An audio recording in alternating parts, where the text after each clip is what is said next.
CBI விசாரணைக்காக டெல்லி அழைக்கிறார். இன்னொரு பாயிண்ட் உங்களுக்கு எடுத்து கொடுக்குறேன். அவர் பேசுகிற கூட்டங்கள்லாம் பாஜகவை அதிகமாக விமர்சிக்காம திமுகவை கொள்கை எதிரின்னு ஏதோ ஒரு இடத்துல சொல்றாங்க. ஏது வேணா சொல்லலாம். திமுகவுக்கு நெருக்கடி கொடுத்து பாஜக தன்வசம் ஈர்க்க பார்க்கிறதுன்னு சொல்லலாமா? தாவேகாவினரே சொல்றாங்க. அது இஷ்யூ வேற, அந்த டைமென்ஷன் வேற. ஆனால் சம்பவம் நடந்த 2வது நாளே விஜயை டார்கெட் பண்ணாரு. அது தங்களுக்கு சாதகமான அரசியல் சூழல் களத்தை உருவாக்குகிறார். தொடக்கம் யாருன்னு பார்த்தீங்கன்னா பாஜக அல்ல. இப்போ இது மாதிரி பண்ணோம்னா பேக் ஃபயர் ஆகும். தாவேகாவை தன் கோல்டுக்கு இழுப்பதற்கு பாஜக முயலும். துயரகரமான சம்பவம் நடப்பதற்கு முன்னாடி அவர் டார்கெட் பண்ணி பேசினது செந்தில் பாலாஜி. இப்போது புதிய அறிமுகம் ஆச்சி ஹோட்டல் சாம்பார் 50 கிராம் ரூபாய் 20 மட்டுமே. டான் பிக்சர்ஸ் வழங்கும் சிவகார்த்திகேயன் நடிப்பில் பராசக்தி உலகமெங்கும் வெற்றி நடை போடுகிறது. தங்கமயில் தை கொண்டாட்டம் சிறப்பு சலுகையாக தங்கம் கிராமிற்கு ரூபாய் 300 முதல் ரூபாய் 600 வரை தள்ளுபடி. இச்சலுகை பிப்ரவரி 1 வரை மட்டுமே. தங்கம் வாங்க தங்கமயிலுக்கு வாங்க. இப்ப தமிழ்நாடு பொறுத்த வரைக்கும் இங்க தாமரை மலரவே மலராதுன்னு திமுக அரசு சொல்லிக்கிட்டே இருக்காங்க. அதுதான் அவங்களுடைய பாஜக, ஒருவேளை திமுக தோல்வி அடைஞ்சிச்சுன்னா பாஜக உள்ள வந்துருன்ற ஸ்டேட்மெண்டோட தான் தேர்தலில் களமே இயங்கிக்கிட்டு இருக்கு திமுக அரசை பொறுத்த வரைக்கும், தமிழ்நாடு மக்களை பொறுத்த வரைக்கும். இந்த இடத்துல எந்த நம்பிக்கையில பாமக அதிமுக கூட கூட்டணிக்கு வராங்க? ஏன்னா ஒருவேளை இவங்க தோல்வி அடைஞ்சிட்டாங்கன்னா, அதிமுக தலைமையிலான கூட்டணி படு தோல்வியை கண்டுச்சுன்னா பாமக நெக்ஸ்ட் என்னவாகும்? ஒன்றும் ஆகாது. கூட்டணியில் இருப்பாங்க. அப்புறம் அப்போதைய அரசியல் நிகழ்வுக்கு ஏற்ப அவங்க முடிவு எடுக்கலாம். அது அவங்களோட சுதந்திரம். அதனால் ஒரு பெரிய மாற்றம் வராது. அது எந்த தரப்புலையும் பெரிய மாற்றம் வராது. வந்தால் ஒருவேளை மாற்றம் வந்தால் இந்த கேள்வி தான், ஒன்று இது நடந்தா அது நடந்தா யூகம்லாம் சொல்ல முடியாது. ஒருவேளை திமுக வெற்றி வாய்ப்பு இழந்தால் அதில் உள்ள கூட்டணி கட்சிகள் எங்கே செல்வார்கள்? நிச்சயமாக அங்கே நீடிப்பார்களா என்பது என்னுடைய கேள்வி. 2வது, தாவேகாவை எந்த அளவுக்கு பர்ஃபார்ம் பண்ணுது? அவங்க கணிசமான இடங்களை, இது விஜயகாந்த் காலத்தில் மாதிரி தான் ஒப்பிடுறேன். ஒருவேளை அவர்களுக்கு கணிசமான இடங்கள் வந்தால் பல கட்சிகள் அவரோடு இணைவதற்கான சாத்தியக்கூறுகள் இருக்குது. 1. 2வது, அவர் ஸ்பாய்லரா மற்ற கட்சிகளோட வாக்குகளை பிரிக்கிறார். திமுகவோட வாக்குகளை பிரிப்பதற்கான சான்சஸ் கூட இருக்கின்றாங்க. எந்தெந்த தொகுதியில தான் பார்த்தா தெரியும். இந்த பெல்ட்டில் இவங்க ஸ்ட்ராங்காக, அந்த பெல்ட்டில் அவங்க ஸ்ட்ராங்குன்ற போது அங்கே எவ்வளோ வாக்குகள் வித்தியாசத்தில் வெற்றி வாய்ப்பு முடிவாகிறதோ அதை ஒட்டி தான் தாவேகாவோட பலம் தெரியும். அப்போது அந்த மாதிரி ஒரு சூழல் வந்தால் அப்போது தாவேகாவோட பெரிய கட்சி, அது திமுகவோ அது அதிமுகவோ அல்லது பாஜகவோ, பெரிய கட்சி கூட்டணிக்கான முயற்சிகளில் ஈடுபடும்.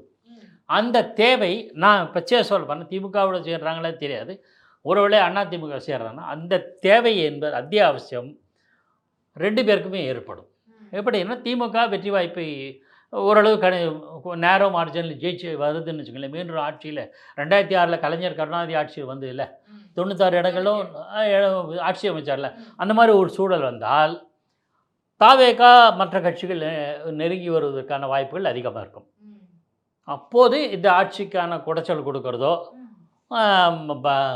இதை ப்ரெஷரைஸ் பண்ணுறதுக்கோ நிறைய வாய்ப்புகள் இருக்குது. Okay sir. இப்போ தாவேகான்னு சொல்லும் போது இப்போ ஒரு புதிய கட்சியை தமிழ்நாடு பொறுத்த வரைக்கும் வளர்ந்து வந்துட்டு இருக்காங்க. ஆனால் தாவேகாக்கு இப்போ அவங்களுடைய படத்தை வச்சு பேசலாமே. ஜனநாயகன் படம் ரிலீஸ் ஆகாது, அதுக்கான அனௌன்ஸ்மெண்ட் 9ஆம் தேதி தான், ஏன்னா 9ஆம் தேதி தான் ரிலீஸ் டேட் கொடுத்துருந்தாங்க. இதுக்காக சென்சார் போர்டு தான் வேலை பார்த்துட்டு இருக்காங்க. இங்கே திமுக அரசு இதில் இன்வால்வ் கூட இல்லை. சென்சார் மத்திய அரசோட கண்ட்ரோலில் இருக்கு. மத்திய அரசு மறைமுகமாவோ நேரடியோ விஜய் அவர்களுக்கு ஏதோ ஒரு நெருக்கடியை கொடுக்குறதாவே சொல்லிட்டு இருக்காங்களே சார். அதெல்லாம் நான் இன்னொரு நெருக்கடி நான் சேர்த்தே சொல்கிறேன். சிபிஐ விசாரணைக்காக டெல்லி அழைக்கிறார். சிபிஐ அதுவும் சொல்லுங்கள், எல்லாம் நெருக்கடி சொல்லலாம். இது எல்லாமே நெருக்கடிலாம் கொடுத்து திமுகவை யாரெல்லாம் எதுக்குறீங்களோ அவங்க எல்லாம் ஒரே நேர்கோட்டில் வர்றதுக்கான விஷயங்களை தான் இப்போ பாஜக மேலிடத்துல செஞ்சுட்டு இருக்காங்க. இன்னொரு பாயிண்ட் உங்களுக்கு எடுத்து கொடுக்குறேன். அவர் பேசுகிற கூட்டங்கள்லாம் பாஜகவை அதிகமாக விமர்சிக்காம திமுகவை கொள்கை எதிரின்னு ஏதோ ஒரு இடத்துல சொல்றாங்க. ஏதோ ஒன்று சொல்லலாம். இப்போ இடி ரைடு எத்தனை திமுக அமைச்சர்கள் மேல நடந்தது? 13-14 பேருக்கு இப்போ லிஸ்ட் மட்டும் இருக்கு. நேற்றைக்கு மட்டுமே நீர்வளத்துறை அமைச்சர் திமுகவுக்கு நெருக்கடி கொடுத்து பாஜக தன்வசம் ஈர்க்க பார்க்கிறதுன்னு போடலாமா, சொல்லலாமா? திமுகவை அவங்க நெருக்கடி கொடுத்து தன்வசம் இழுப்பாங்களான்றது கேள்விதான். ஏன்னா தமிழ்நாடை பொறுத்த வரைக்கும் திராவிட கட்சிகளா திமுக இங்க ரொம்ப ஸ்ட்ராங்கா இருக்காங்க. அப்படின்னும் போது தமிழ்நாடு மக்கள் கிட்ட பாஜகவும் திமுகவும் கூட்டணியில இருக்க மாட்டாங்கன்ற வாக்குறுதிகளை கொடுத்துதான் இங்க எலெக்ஷன்லயே வின் பண்றாங்க. அப்படின்னும் போது நெருக்கடிகள் இவங்களை பயமுறுதலுக்கான ஒண்ணா இருக்கலாமே தவிர்த்து இவங்களை கூட்டணிக்கு அழைக்கின்ற நோக்கத்துல பாஜக இதை முன்னெடுக்க மாட்டாங்க. அதே லாஜிக் தான். பெருசாக ஒன்றும் தாவேக்காவை இப்போ ஒன்றும் ப்ரெஷரைஸ் பண்ண இருக்கலாம், அரசியல் ரீதியாக இருக்கலாம் சிலதெல்லாம். அதை முன்னாடியே ஆரம்பிச்சிருக்கலாம்ல. எப்போ அவர் டே 1ல் திமுக கடுமையாக எதிர்த்தாரோ, எப்போது கரூர் சம்பவத்தின் போது கடுமையான புகாருக்கு குற்றச்சாட்டுக்கு திமுக அரசின் மீதான திமுக அரசு வைத்த குற்றச்சாட்டுக்கு ஆளானாரோ, எப்போது பல்வேறு சர்ச்சைகளில் கிளம்பியதோ அப்போது இருந்தே இந்த வேலையை ஆரம்பிச்சிருக்கலாம். அதையெல்லாம் கரூர் விஷயத்தில் பாஜக என்ன பண்ணிச்சு?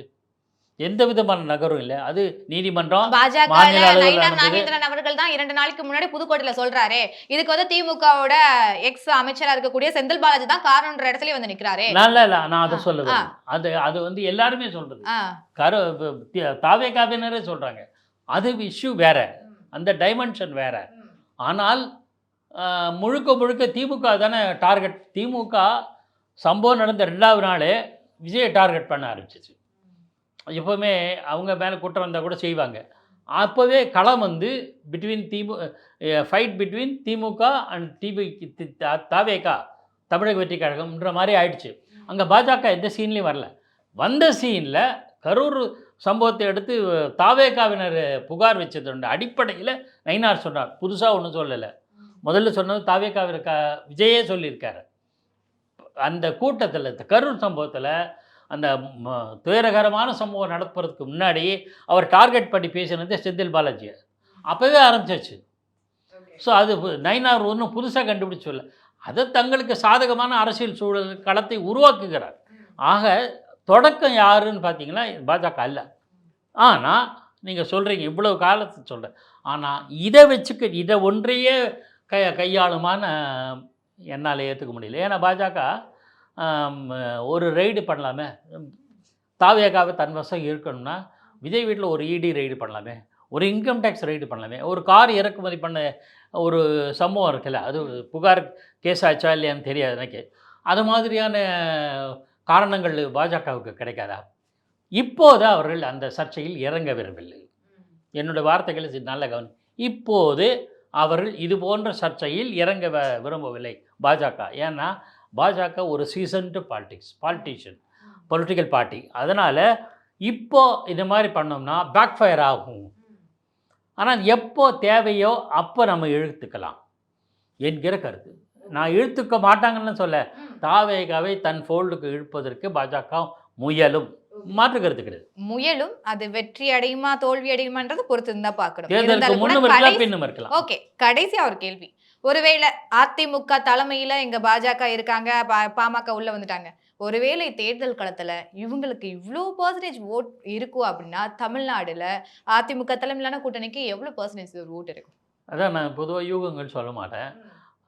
கணிசமான இடங்களில் அதிமுக வெற்றி பெறுவதற்கு வாய்ப்பு இருக்குது. ஏன்னா கழகம் இன்னொரு திராவிட கட்சிங்கிறது வந்து கடந்த சட்டப்பேரவை தேர்தலையே குறைந்த வாக்கு வித்தியாசத்தில் கிட்டத்தட்ட 20-25 தொகுதிகளில் வெற்றி வாய்ப்பு இழந்தது அதிமுக. அது ஒருவேளை அது சரி, அது யதார்த்த காலத்தில் அவங்களுக்கு கிடைக்க வேண்டிய வாக்குகள் கிடைச்சிருந்தனா ஒரு 30 வச்சுங்களேன், 25. ஏற்கனவே அவங்க 65, 66 ப்ளஸ் எடுத்துக்கிட்டிங்கன்னா கிட்டத்தட்ட 90 வந்திருக்கும். கூட்டணி கட்சிகள் சேர்த்து அப்போதைய சூழலில், அன்றைய சூழலில் அவங்களுக்கு அதிகமாக இருந்தது. இன்னும் சொல்லப்போ நான் ஒரு தகவல் சொல்லுவேன்னா, அம்மையார் ஜெயலலிதா இருந்தபோது கூட இத்தனை இடங்களை பெற்று எதிர்க்கட்சி தலைவராக வந்தாங்களே இல்லை. கலைஞர் கருணாநிதி கூட 40-48 தான் இருந்தார். விஜயகாந்த் கூட 48 அந்த லெவலில் தான் இருந்தார். ஜெயலலிதா அம்மையார் வந்து 89ல் 27 இடங்களை வச்சு தான் எதிர்க்கட்சி தலைவராக வந்தார். ஆனால் 66 இடங்களை வெற்றி பெற்று எதிர்க்கட்சி தலைவராக வந்தார். அப்போவே தன்னோட ஸ்ட்ரென்த்தை ப்ரூவ் பண்ணிட்டார். இத்தனைக்கும் பல்வேறு சிக்கல்கள் அவருக்கு 1, 2, 3, 4 கொரோனா, இது புயல், அப்புறம் வறட்சி, இயற்கை சீற்றங்கள், அப்புறம் உள்கட்சி குடைச்சல், இவ்வளவு மீறி 66-68 இடங்களை பெற்றிருக்கார். ஆகையினால அவர் மேஜர் ஸ்ட்ரென்த் அவர்கிட்ட இருக்குது. ஸோ அப்படி ஒரு தேர்தல் கடமை இந்த இவர் அதிமுக தலைமையிலான தேசிய ஜனநாயக கூட்டணிக்கு வெற்றி கிடைத்தால் அதிகமான இடங்களை எவர் பெறுவார், மேஜர் லயன் ஷேர் என்று ஆங்கிலத்தில் சொல்வார்கள், அது அதிமுக தான் கிடைக்கும். ஓகே சார், இவ்வளவு நேரங்கள் நிறைய விஷயங்களை பேசியிருக்கோம். இதுக்கப்புறம் அடுத்தடுத்து இதே போல நேர்காணல்ல பல முறை உங்ககிட்ட பேசணும். நன்றிகள் சார். ரெட் நோல் அலைவரிசைக்கு நெஞ்சார்ந்த நன்றி. இப்போது புதிய அறிமுகம் ஆச்சி ஹோட்டல் சாம்பார் 50 கிராம் ரூபாய் 20 மட்டுமே. டான் பிக்சர்ஸ் வழங்கும் சிவகார்த்திகேயன் நடிப்பில் பராசக்தி உலகமெங்கும் வெற்றி நடை போடுகிறது. தங்கமயில் தை கொண்டாட்டம் சிறப்பு சலுகையாக தங்கம் கிராமிற்கு ரூபாய் 300 முதல் ரூபாய் 600 வரை தள்ளுபடி. இச்சலுகை பிப்ரவரி 1 வரை மட்டுமே. தங்கம் வாங்க தங்கமயிலுக்கு வாங்க.